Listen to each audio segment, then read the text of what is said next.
నిన్న సింగపూర్లో భారత సైన్యానికి చెందిన chief of defence staff general Chauhan గారు మాట్లాడతా రైటర్ వార్తా సంస్థలు ప్రభుత్వంలో చాలా పెద్దది దానికి ఎంట్రీ ఇస్తూ యుద్ధంలో మేము రఫేల్ యుద్ధ విమానాలు నష్టపోయామని చెప్పడాన్ని దేశం నివ్వెరపోయింది, అవాకయింది.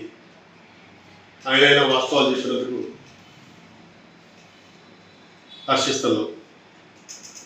దేశానికి నేతృత్వం వహిస్తున్నా, నాయకత్వం వహిస్తున్నా, తాలూకు వివరణ జరిగి 20 రోజులు అవుతున్నా దేశ ప్రధానమంత్రి గారు కానీ, రక్షణ మంత్రి గారు, విదేశాంగ మంత్రి గారు, హోంమంత్రి గారు కీలక ప్రకటన చేయాల. మేము 5 అంశం చేసాం, 5 అంశం చేసాం, అంతమంది చంపాం, ఎంతమంది చంపా ఉంటా ఉన్నారు. కానీ ఎందుకు దాతా ఉన్నారు? దేశ పార్లమెంట్ని ఎందుకు సమావేశపరచట్లా? ఇదంతా కరెక్ట్గా లేదు.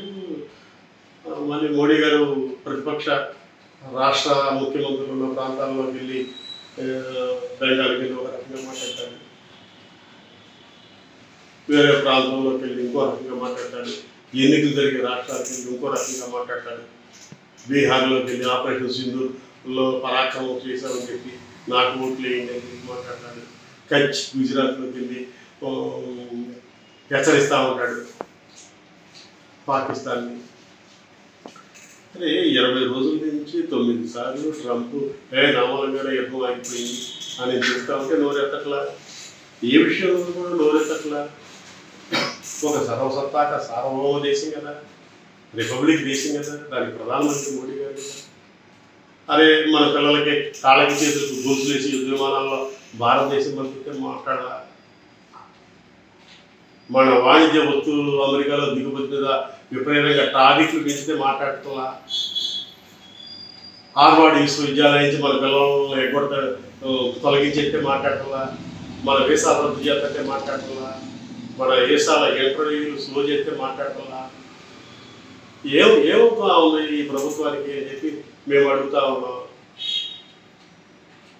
మన దేశం ఎంతసేపు పాకిస్తాన్ బంగ్లాదేశ్ నామం తీసి ఓట్లు పొంది రాజకీయ లబ్ధి కోసం ఆపరేషన్ సింధూర్ని వాడుకుంటున్నారు తప్ప ఇంకొకటి కాదు.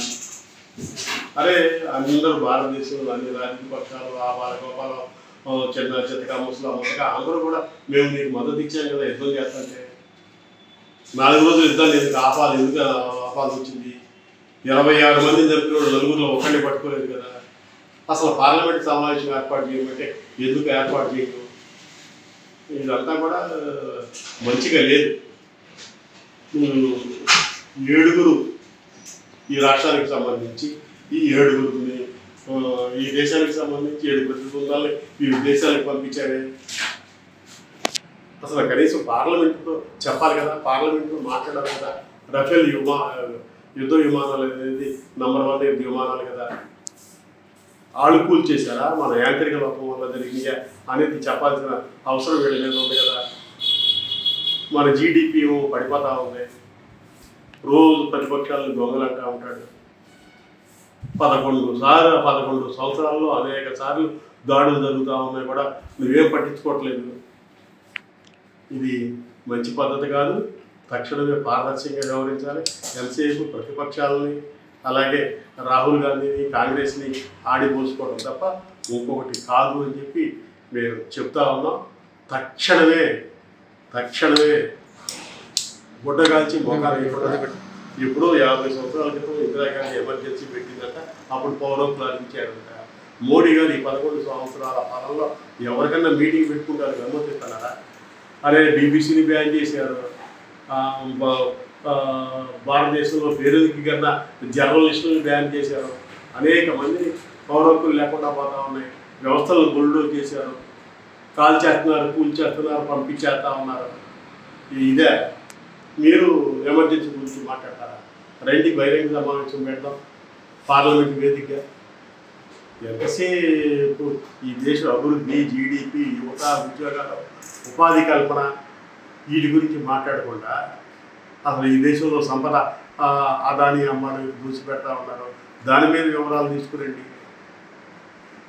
ఇదేదో బీజేపీ ఈ దేశాన్ని మళ్ళీ వెనక తీసుకెళ్తా ఉంది. వీళ్ళు అధికారానికి దూరంగా ఉంటేనే కానీ ఈ దేశం బాగుపడుతుందని చెప్పి యువత అభిప్రాయపడుతుంది. విఘ్నులైన పౌర సమాజం, ప్రజానీకం అందరూ కూడా మోడీ చేసే ఈ సెక్యులర్ లౌకిక వ్యతిరేక చర్యల్ని ఖండించి ప్రజాస్వామ్యాన్ని కాపాడుకుందాం. కాంగ్రెస్ని బలోపేతం చేసుకుంటేనే భవిష్యత్తు జరుగుతుందని సవినిగా మనం చేస్తాం.